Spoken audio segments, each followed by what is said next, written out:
मैं इंद्रेश अपने YouTube channel Indresh GS classes में आप सभी का स्वागत करता हूं। तो दोस्तों, आप लोगों ने होली खूब धूमधाम से मनाया होगा और अच्छे से मनाया होगा, ठीक है। तो होली की तो आप लोगों को ढेर सारी शुभकामनाएं मैंने कल ही दे दिया था, ठीक है। तो आज से आप लोग फिर से पुनः अपने जो स्टडी पे लग जाइए। आज से हमारी जो क्लासेस हैं वो कंटिन्यू स्टार्ट हो जाएंगी। जो हमारी 9 बजे क्लास चलती थी वो आज थोड़ी सी लेट हो गई है, ठीक है। तो आपको प्रोवाइड की जाएगी, सीडीपी की क्लास मिल जाएगी, ठीक है। और थोड़ा लेट ही सही लेकिन जाएगी क्लास जो है। फिर उसके बाद आपका 12 बजे जो स्टैटिक जीके की क्लास है उसमें आज हम लोग मेले और जितने भी उत्सव होते हैं अदर स्टेट में जो है, तो उन सभी स्टेटों का आज हम लोग कवर करेंगे। और हमारी जो 4 बजे हिंदी की क्लास चलती थी वो भी आज होगी। और रात में जो है ईवीएस और एसएसटी की जो क्लास चलती थी वो भी होगी, ठीक है। तो आज से हम लोग पुनः अपने कंटिन्यू जो रूटीन हम लोग का चलता था उसी पे क्या हो जाएंगे, लागू हो जाएंगे, ठीक है। चलिए आज का पहला क्वेश्चन देखते हैं। क्वेश्चन नंबर 1 सीडीपी का क्या कह रहा है। क्वेश्चन नंबर 1 देखिए क्या कह रहा है। कह रहा है कि भाग 1 है और सीडीपी है, ठीक। इसमें से क्या करना है, ये पेपर ही है पुराना, ठीक है, 2011 का ये पेपर है, ठीक है। इस भाग में कुल 30 प्रश्न हैं। सभी प्रश्न करना अनिवार्य है, एकदम पेपर के जैसा सेम टू सेम हम लोग आज करेंगे, ठीक है। क्वेश्चन नंबर 1 देखिए क्या करा। वह स्तर जिसमें बच्चा किसी वस्तु एवं घटना के बारे में तार्किक रूप से सोचना शुरू करता है कहा जाता है। मतलब कोई घटना हो गई, बच्चा उसमें क्या कर रहा है, तार्किक रूप से उसमें सोचने की प्रक्रिया क्या करता है, शुरू करता है, तो वह क्या कहलाता है। तो वह उसकी कौन सी अवस्था कहलाती है, संवेदन प्रणोद अवस्था कहलाती है, या फिर जो है औपचारिक क्रियात्मक अवस्था कहलाती है, या पूर्व क्रियात्मक अवस्था कहलाती है, या जब बच्चा सोचना स्टार्ट करता है तो वह किस अवस्था में करता है, तो वह मूर्त क्रियात्मक अवस्था में करता है। तो डी पार्ट इसका क्या आ जाएगा, राइट आंसर आ जाएगा। बाकी सभी हमारे ऑप्शन क्या है, गलत हैं, ठीक है। तर्क करना बच्चा कब स्टार्ट करता है, जब बच्चा मूर्त अवस्था में आ जाता है। मूर्त अवस्था हमारी कब से कब तक होती है, 7 से 11 वर्ष की अवस्था जो होती है, जिन पियाजे द्वारा कहा गया था, यह अवस्था हमारी क्या कहलाती है, मूर्त स्टेज कहलाती है। इसी में बच्चा क्या करता है, तर्क करना स्टार्ट कर देता है, ठीक। आइए चलते हैं नेक्स्ट क्वेश्चन। क्वेश्चन नंबर आप बताएंगे, क्वेश्चन नंबर 2। क्वेश्चन नंबर 2 कह रहा है कि बच्चों में जो बौद्धिक विकास हो, विकास के 4 सुस्पष्ट स्तरों को पहचानिए। बच्चे के अंदर जो 4 बौद्धिक विकास थे उनको स्पष्ट से पहचानिए। तो कोहल वर्ग द्वारा, स्किनर द्वारा, एरेक्सिन द्वारा, पियाजे द्वारा। तो किसके द्वारा बौद्धिक विकास, जो बुद्धि का विकास है, 4 किसके द्वारा दिया गया था, इसको बताना है। तो ये 4 विकास की अवस्थाओं को किसने बताया था, तो पियाजे ने बताया था, ठीक। किसने, संवेदी कामक अवस्था बताया था, पूर्व क्रियात्मक अवस्था को बताया था इन्होंने जो। उसके बाद कौन सा, मूर्त अवस्था और औपचारिक अवस्था, 4 अवस्थाओं को बताया था। तो इसका राइट आंसर क्या आ जाएगा, डी पार्ट आ जाएगा, ठीक है। क्या आ जाएगा, डी पार्ट, ठीक। और कोहलबर्ग ने नैतिक नैतिक विकास का क्या किया था, सिद्धांत दिया था। नैतिक विकास का क्या दिया था, सिद्धांत दिया था। ये भी आपको क्या होना चाहिए, याद होना चाहिए, ठीक। चलिए आगे चलते हैं नेक्स्ट अगला क्वेश्चन। आई होप, मैं आशा करता हूँ कि सारी चीज़ें आपको समझ में आ रही होंगी और पढ़ने में भी आप लोगों को मज़ा आ रहा होगा, ठीक है। होली तो बीत ही चुकी है, अब आप लोग अपने पुनः स्टडी पे लग जाइए। अगली होली आप लोग किसी सरकारी नौकरी के साथ अपनी होली मनाएंगे, ठीक है। तो अब होली में ही डूबे रहिए। अब जल्द से जल्द जितना हो सके, घर गए हैं, एक एक दो दिन रेस्ट कर लीजिए, रेस्ट करके तुरंत आ जाइए, ठीक है। और कंटिन्यू अपनी स्टडी पे क्या करिए, फोकस करिए। अल्पवयस्क बच्चों के अधिगम प्रक्रम में अभिभावकों की भूमिका होनी चाहिए। जो अल्पवयस्क हो जाए बच्चों की, जो अधिगम होता है मतलब सीखना के प्रक्रम में जो अभिभावक होते हैं उनकी भूमिका क्या होती है, निषेधात्मक होती है, मतलब निगेटिव होती है। निगेटिव तो कभी नहीं होगी, ठीक। अग्र सक्रिय होते हैं, या संवेगात्मक होते हैं, या उदासीन होते हैं। तो इसमें सबसे राइट आंसर क्या आ जाएगा, थर्ड का। तो क्या होते हैं, अग्रिम या अग्र क्या होते हैं, सक्रिय होते हैं। जो बच्चे, जो उनके अभिभावक होते हैं, उनके माता पिता होते हैं, वह बच्चों के अपने क्या सीखने के प्रक्रम में क्या होते हैं, अग्रिम क्या होते हैं, एक्टिव होते हैं, सक्रिय होते हैं। संवेदात्मक में भी नहीं होगा, और उदासीन तो कोई अभिभावक होगा ही नहीं अपने बच्चे को किसी चीज़ के सीखने के बारे में, ठीक। आ जाइए क्वेश्चन नंबर 4 बताइए। कह रहा है कि बच्चों के संज्ञानात्मक विकास को सबसे अच्छे तरीके से कहाँ परिभाषित किया जा सकता है। खेल के मैदान में, खेल के मैदान में परिभाषित कर सकते हैं, या फिर जो है कहाँ पे, ऑडिटोरियम में कर सकते हैं, या फिर विद्यालय में कर सकते हैं, या घर पे कर सकते हैं। जो उसके संज्ञानात्मक विकास का जो है हम लोग कहाँ पे जो है अच्छे तरीके से इसका क्या कर सकते हैं, परिभाषित कर सकते हैं। तो सबसे अच्छे तरीके से बच्चे का जो संज्ञानात्मक विकास है वह कहाँ पे हो सकता है, सिर्फ सिर्फ और कहाँ पे, विद्यालय में हो सकता है। तो इसका राइट आंसर क्या आ जाएगा, बी पार्ट हमारा क्या आ जाएगा, विद्यालय एवं कक्ष में हो सकता है उसका संज्ञानात्मक विकास। चलिए आगे आ जाइए, क्वेश्चन नंबर 5 बताइए। क्वेश्चन नंबर 5 क्या कर रहा है, देखिए क्वेश्चन नंबर 5 कह रहा है कि को अनुप्रेरित शिक्षण के एक संकेत के रूप में क्या किया गया है, विवेचित किया गया है। क्या किया गया है, विवेचित किया जा सकता है। तो कक्षा के अधिकतम उपस्थिति पर, शिक्षक द्वारा दिया गया उपचारात्मक कार्य पर, विद्यार्थी द्वारा पूछा गया प्रश्न, या कक्षा में पूर्ण नीरवता। बताइए। तो इसका राइट आंसर क्या आ जाएगा? तो परीक्षार्थी द्वारा प्रश्न पूछने पर जो है अनुप्रेरित शिक्षण के एक क्या संकेत के रूप में क्या किया जा सकता है? विवेचित किया जाता है, जिसका राइट आंसर सी पार्ट हो जाएगा। बच्चा जितना क्वेश्चन पूछेगा उसके पूछने की टेंडेंसी, उसकी झिझक क्या होगी? फिनिश होगी, खत्म होगी। ठीक है, और वह क्या करेगा? एक अनुप्रेरित शिक्षण की क्या करेगा? संकेत करेगा। ठीक, आगे आ जाइए। क्वेश्चन नंबर आप यहाँ पे बताएंगे 6।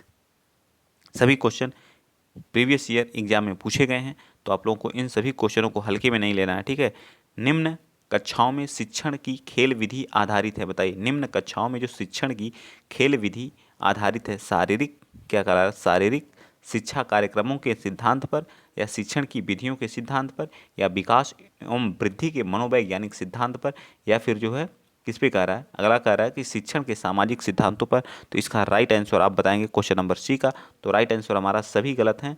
हमारा राइट आंसर क्या जाएगा? सी पार्ट, विकास एवं वृद्धि के मनोवैज्ञानिक सिद्धांत पर कक्षाओं में शिक्षण की खेल विधि पर क्या है? आधारित है। ठीक है, आधारित है। तो सी पार्ट इसका राइट। आ जाइए नेक्स्ट क्वेश्चन नंबर आप बताएंगे 7th। कह रहा है डिसलेक्सिया। डिसलेक्सिया संबंधित है किससे? मानसिक विकार से है, या फिर जो गणितीय विकास से है, या फिर व्यवहारिक विकास से है, या गणितीय विकार से? डिसलेक्सिया, डिसलेक्सिया बताइए किस विकार से संबंधित है? क्वेश्चन नंबर 7th का। तो क्वेश्चन नंबर 7th का हमारा क्या? पठन विकार से। सभी हमारे रॉन्ग है, बाकी हमारा कौन सा सही है? सी पार्ट हमारा इसका भी क्या आ जाएगा? राइट। डिसलेक्सिया हमारा किसी संबंधित रहता है? पठन, पढ़ने में इसको दिक्कत होती है। जैसे हमारा स लिखे हैं तो उसको क्या पड़ेगा? स को वाज पढ़ता है। ठीक, वाज को स पढ़ता है, या स को वाज पढ़ देता है। ठीक है, वाज को क्या पढ़ता है? स पढ़ता है। ठीक, तो इस तरह से बच्चे की जो प्रॉब्लम होती है उसे कहते हैं हम लोग क्या? पठन विकार, या उसी को डिसलेक्सिया कहते हैं। डिसकैलकुलिया उसको कहते हैं जब बच्चे को गणितीय कैलकुलेशन करने में प्रॉब्लम होती है, तो उसको कहते हैं डिसकैलकुलिया। डिसग्राफिया क्या बोलते हैं? डिसग्राफिया जब उसको लिखने में कोई प्रॉब्लम होती है तो उससे कहते हैं डिसग्राफिया। ठीक है, आगे आ जाइए, अगला चलते हैं। क्वेश्चन नंबर नेक्स्ट आप बताएंगे। जो लोग पहली बार चैनल पे विजिट कर रहे हैं तो प्लीज़ चैनल को सब्सक्राइब कर लीजिएगा, और जितना हो सके वीडियो को शेयर जरूर करिएगा। ठीक है, अगर अच्छा लगेगा तो ज़रूरी नहीं है कि आप लोगों को नहीं समझ में आ रहा तो आप ना भी शेयर करके जा सकते हैं, कोई दिक्कत नहीं मुझे। ठीक है, बाकी मैं अपनी तरफ से पूरी कोशिश करता हूँ कि आप लोगों को समझाऊँ और अच्छे से बताऊँ, और पूर्ण रूप से ऐसे क्वेश्चनों को PYQ कराता हूँ, कोई नहीं कराता है। ठीक है, जितना हो सके। विशेष रूप से ज़रूरतमंद बच्चों की शिक्षा का प्रबंधन होना चाहिए। जो विशेष रूप से बच्चे होते हैं, जो विकलांग होते हैं, जो दृष्टिबाधित होते हैं, जो सुन नहीं सकते हैं, ऐसे बच्चों के लिए शिक्षा का प्रबंधन कैसा होना चाहिए? दूसरे सामान्य बच्चों के साथ होना चाहिए, विशेष विद्यालयों में विशेष बच्चों के लिए विकसित विधियों द्वारा होना चाहिए, या सी विशेष विद्यालय में, या डी कह रहा है विशेष विद्यालय में विशेष शिक्षकों द्वारा। तो इसका राइट आंसर 8th का बताइए क्या आ जाएगा? तो दूसरे सामान्य बच्चों के साथ, जो किसी के साथ हमारा जो समावेशी शिक्षा क्या कहता है कि सभी बच्चों को एक साथ क्या करना चाहिए? शिक्षा प्रदान करनी चाहिए। समावेशी शिक्षा का अर्थ ही यही होता है कि चाहे सामान्य हो चाहे विशेष बच्चे हों, सबको एक साथ क्या करनी चाहिए? शिक्षा प्रदान करना चाहिए। तो इसका राइट आंसर हमारा क्या आ जाएगा? ए पार्ट 8th का हमारा क्या आ जाएगा? ए पार्ट, दूसरे सामान्य बच्चों के साथ क्या करनी चाहिए? शिक्षा का प्रबंध करना चाहिए। नेक्स्ट बताइए क्वेश्चन नंबर 9th। अधिगम के प्रक्रम में अभिप्रेरणा क्या है? मोटिवेशन क्या है? बताइए। मोटिवेशन दो प्रकार के होते हैं, एक क्या होता है एक्सटर्नल, एक क्या होता है इंटरनल। एक तो आप अंदर से खुद मोटिवेट हो सकते हैं, एक जो है आप बाहर से किसी व्यक्ति से क्या हो सकते हैं? मोटिवेट हो सकते हैं। ठीक है, कोई व्यक्ति की कोई बातों को सुन करके आप क्या होते हैं? मोटिवेट होते हैं। ठीक, इस तरह का हमारा जो मोटिवेशन होता है वो वाह होता है, और एक इंटरनल आप सेल्फ जो होते हैं मोटिवेट, वो हमारा इंटरनल मोटिवेशन होता है। ठीक, तो मोटिवेशन दो प्रकार के होते हैं, मैंने यहाँ पे क्लियर कर दिया। 9th का बताइए। अधिगम के प्रक्रम में अभिप्रेरणा क्या है? तो सीखने वालों की स्मृति को तेज करना, या फिर जो है पुराने पुराने अधिगम से नए अधिगम को विभेदित करता है, या थर्ड हमारा सी पार्ट का क्या कह रहा है? सी पार्ट कह रहा है कि एक दिशीय रूप से सोचने में सीखने वालों को प्रस्तुत करता है, या एक नए सीखने वालों को अधिगम की रुचि का सृजन करता है। तो इसका राइट आंसर आप लोग बताएंगे। 9th का राइट आंसर क्या आ जाएगा? तो 9th का राइट आंसर क्या आ जाएगा? एक दिशी तो कभी नहीं होगा, पुराने अधिगम ये भी गलत है। तो हमारा लास्ट क्या हो जाएगा? डी पार्ट, जो अभिप्रेरण होता है। अभिप्रेरण जब आप मोटिवेट होते हैं तो नए सीखने वालों में अधिगम के लिए रुचि एवं क्या करता है? सृजन करता है। यही हमारा क्या हो जाएगा? सबसे सटीक आंसर हो जाएगा। ठीक, तो डी पार्ट हमारा राइट हो जाएगा। आ जाइए क्वेश्चन नंबर 10th बताएंगे आप लोग। क्वेश्चन नंबर 10th देखिए क्या कह रहा है? कह रहा है कि कक्षा 5 की न्यून दृष्टि मतलब कम, न्यून का मतलब तो कम दृष्टि वाला बच्चा को क्या करना चाहिए, निम्न स्तर के कार्यों को, ए पार्ट क्या कर रहा है कि निम्न स्तर के कार्यों को करने के लिए माफ़ करना उचित होगा, उसके दैनिक कार्य में माता पिता तथा मित्रों की सहायता करनी चाहिए, या फिर जो कक्षा में सामान्य रूप से बर्ताव करना चाहिए एवं ऑडियो सीडी के जरिए उसको सहायता प्रदान करना चाहिए, कक्षा में विशेष बर्ताव करना चाहिए। तो इसमें कौन सा राइट हो जाएगा क्वेश्चन नंबर 10th का, तो सबसे राइट आंसर हमारा क्या आ जाएगा, सी पार्ट क्या आ जाएगा राइट। देखिए क्या करा, कक्षा में सामान्य रूप से बर्ताव करना चाहिए, उसके साथ एक भेदभाव वाली चीज़ों को लेकर के उसके साथ ऐसी भेदभाव नहीं करना चाहिए, जैसे सामान्य बच्चे हो गए और अदर बच्चे हो गए जो मतलब दृष्टिबाधित है, न्यून दृष्टिबाधित है, तो उसके साथ कोई भेदभाव नहीं, तुम्हें कम दिखाई देता है, या फिर जो जो अच्छे बच्चे हैं उनके साथ अच्छा व्यवहार करें और इसके साथ बुरा, तो सबके साथ सामान्य बर्ताव करना चाहिए एवं ऑडियो सीडी के जरिए सहायता प्रदान करना चाहिए ऐसे बच्चों को। तो हमारा इसका राइट आंसर क्या आ जाएगा, सी पार्ट हो जाएगा। ठीक, आ जाइए नेक्स्ट चलते हैं।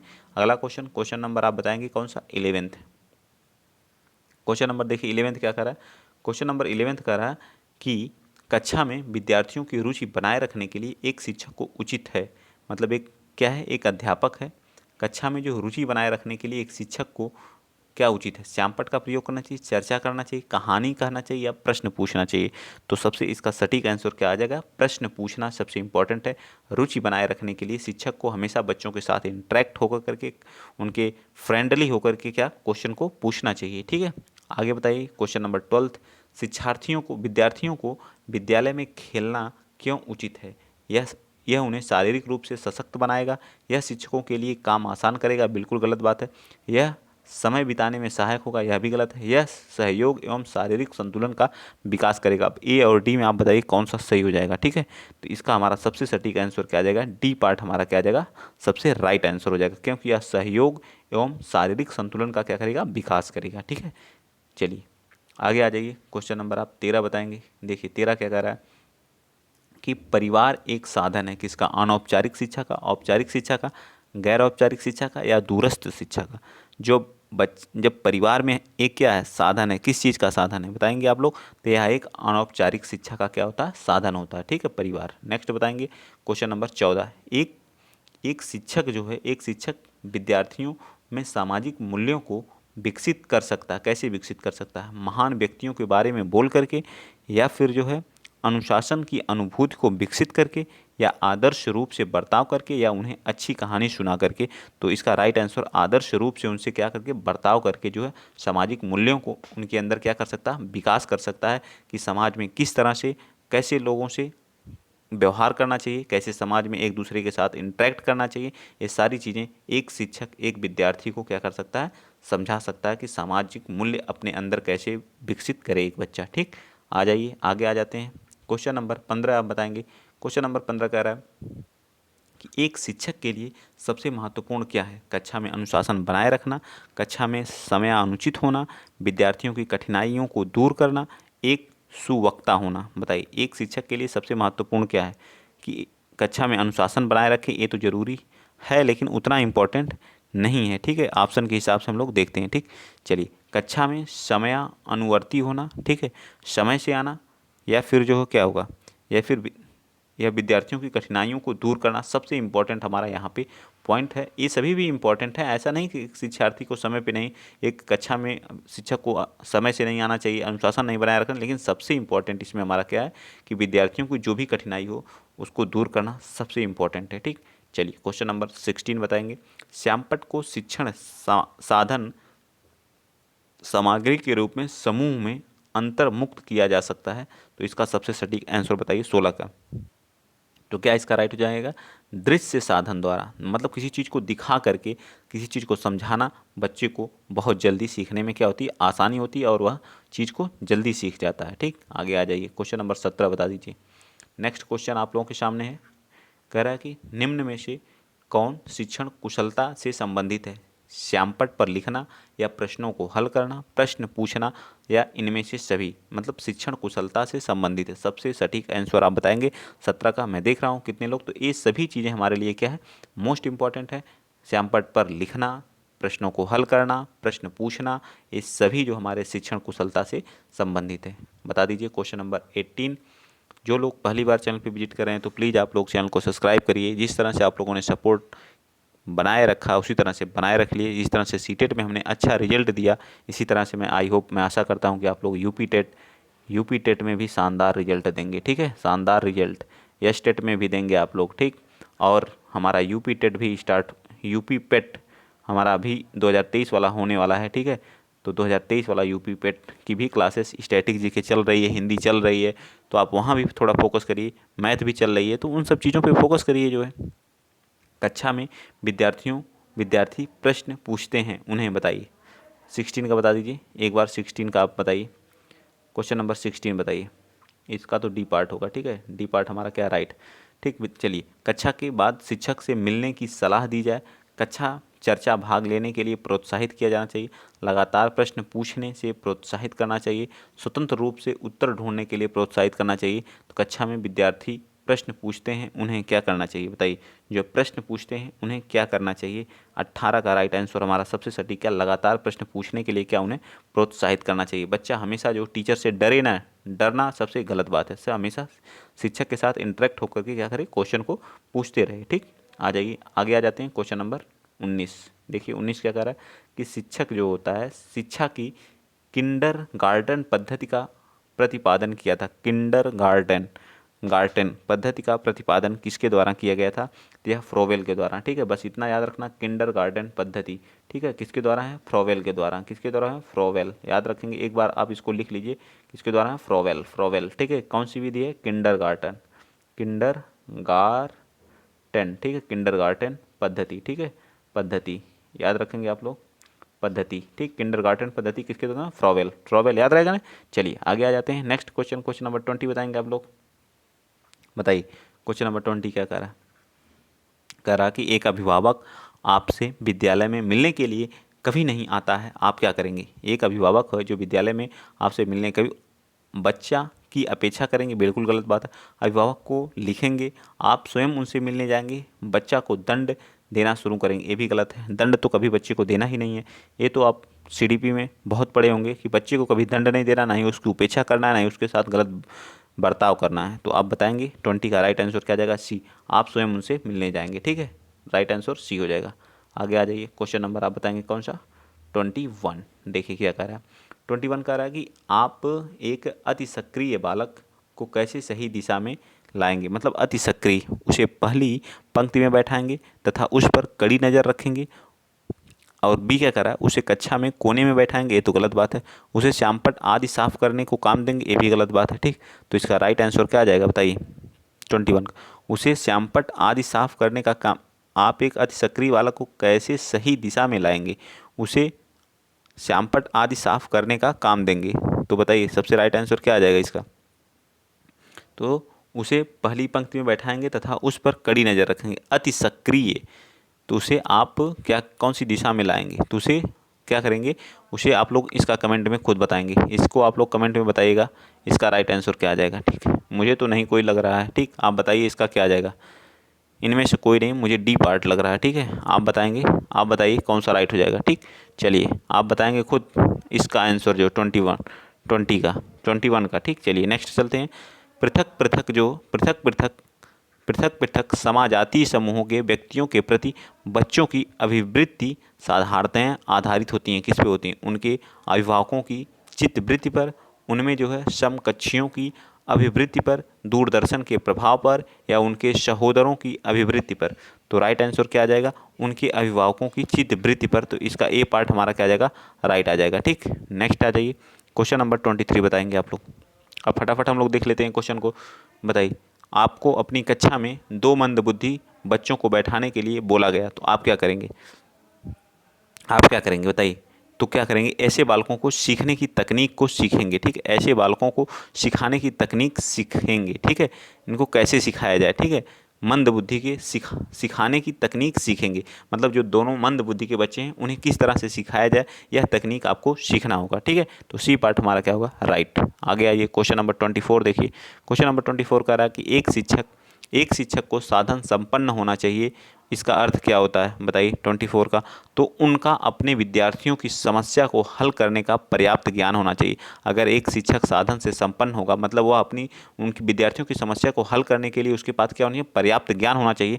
तभी वह जो एक अच्छा शिक्षक हो सकता है। ठीक है, अगर आपके पास पर्याप्त ज्ञान ही नहीं है बच्चों की समस्याओं को सॉल्व करने का, तो आप एक अच्छे शिक्षक हैं ही नहीं। ठीक है, चलिए आ जाइए आगे। क्वेश्चन नंबर 25 बताइए, बच्चों में संवेगात्मक समायोजन का प्रभावी होता है व्यक्तिगत निर्माण, कक्षा शिक्षण में या अनुशासन में या इनमें से सभी में। तो 25 का राइट, जब बच्चे का व्यक्तिगत निर्माण हो जाएगा, कक्षा शिक्षण भी हो जाएगा, अनुशासन में भी रहेगा, तब बच्चे के अंदर संवेगात्मक समायोजन क्या होता है, प्रभावी होता है। ठीक है, तो इनमें से सभी हमारे क्या आ जाएंगे, राइट। क्वेश्चन नंबर 26 बताइए, बचपन का जो सांप्रतिक दृष्टिकोण की मान्यता है, जो सांप्रतिक दृष्टिकोण की मान्यता है किसमें, बहुत तरीके के बच्चे प्राप्त वयस्कों के बराबर होते हैं। बच्चों को युवा प्राप्त वयस्कों के रूप में सबसे अच्छा माना जाता है। बचपन आधारित रूप से प्रतीक्षा अवधि है। बचपन बुद्धि एवं परिवर्तन की एक अनूठी अवधि है। बिल्कुल राइट आंसर है। ठीक है, हमारा डी पार्ट क्या हो जाएगा, जो बचपन का जो सांप्रतिक दृष्टिकोण मानता है कि बचपन वृद्धि एवं परिवर्तन का क्या होता है, बच्चे का देखो वृद्धि का होता, विकास भी होता है उसके अंदर जो, और परिवर्तन भी होता है, तो यही सबसे अनूठी अवधि होती है बचपन। ठीक, आ जाइए next question number 27। Question number 27 देखिए क्या कह रहा है कि एक प्रमाणीकृत पठन परीक्षण लेने के लिए 5वीं कक्षा को प्रस्तुत करने में शिक्षक को अधिक परामर्श दिया जाता है कि क्या दिया जाता है बताइए, कि वह परीक्षण में आने वाले समान प्रकार के प्रश्नों के उत्तर देने के लिए छात्रों को अभ्यास कराना। ठीक है, ये हमारा सबसे सटीक हो जाएगा। निम्न कोटि के पाठकों को बिल्कुल गलत। पूर्ववर्ती परीक्षा के प्रधान प्रश्नों को चिन्हित करना ये भी गलत है। बच्चों को बोलने के लिए परीक्षण बहुत महत्वपूर्ण था, उनमें से सबसे अच्छा प्रदर्शन करेगा, ये भी गलत है। ठीक है, तो सबसे राइट आंसर हमारा क्या जाएगा, डी। आ जाइए नेक्स्ट पे चलते हैं। क्वेश्चन नंबर कौन सा, क्वेश्चन नंबर 28। क्वेश्चन नंबर 28 बताइए, असंगठित घर में, मतलब कोई घर है जो असंगठित घर से आने वाला बच्चा सबसे अधिक कठिनाइयों का अनुभव करता है। बताइए कैसी अनुभव, तो वह स्वतंत्र अध्ययन में सबसे अधिक कठिनाई का क्या करता है, अनुभव करता है। 29 बताइए, आप देखते हैं कि एक छात्र बुद्धिमान है तो आप क्या करेंगे बताइए, वह जैसे अधिक प्रगति कर सके उस तरह का उसी के लिए क्या करेंगे, अनुप्रेरित करेंगे। ठीक है, सबसे सटीक आंसर है। उसके साथ संतुष्ट रहेंगे, उसके साथ अतिरिक्त गृह कार्य नहीं देंगे, उसके अभिभावक को सूचित करेंगे कि वह बुद्धिमान है। तो सबसे सटीक आंसर हमारा क्या आ जाएगा, सी आ जाएगा, कि वह जैसा अधिक प्रगति कर सके उसे उस तरह का क्या करिए, उसके अनुप्रेरित करिए, उसे मोटिवेट करिए कि हाँ तुम अच्छा कर रहे हो, इसी फील्ड में अच्छा करो और संघर्ष करो। तो इस तरह की बातों को उसे, ताकि वह मोटिवेट हो और उस फील्ड में अच्छा करे। ठीक, क्वेश्चन नंबर 30, यदि कुछ विद्यार्थी कक्षा में अध्ययन की चित्त वृत्ति में नहीं है तो आप क्या करेंगे बताइए। तो उन्हें हम क्या करेंगे, उन्हें उनकी रुचि अथवा आप अपने विषय के अनुसार उन्हें रुचिपूर्ण चीज़ें बताएंगे। सबसे सटीक हमारा क्या जाएगा, डी पार्ट हो जाएगा। तो आई होप 30 क्वेश्चन मैंने आज कराया। अगर आपके सारे क्वेश्चन सही हुए हैं तो बहुत बेहतरीन आपकी तैयारी है। लेकिन आप जिस तरह से मेरे साथ लगे हुए हैं इसी तरह से कंटिन्यू लगे रहिए। यूपी टेट में आपका 130 प्लस लाने के लिए कोई नहीं रोक पाएगा। ठीक है, तो सीडीपी की एक शानदार क्लास जो 2011 का जो हमारी PYQ थी उसको मैंने आज कराया है। तो आज के लिए इतना ही। अगर वीडियो अच्छा लगा तो प्लीज़ शेयर कर दीजिएगा। अगर इसका PDF चाहिए तो टेलीग्राम का लिंक जो है डिस्क्रिप्शन बॉक्स में दिया गया है, तो ज़्यादा से ज़्यादा शेयर कर दिया करिए। चैनल को सब्सक्राइब कर लीजिए। जय हिंद, जय भारत,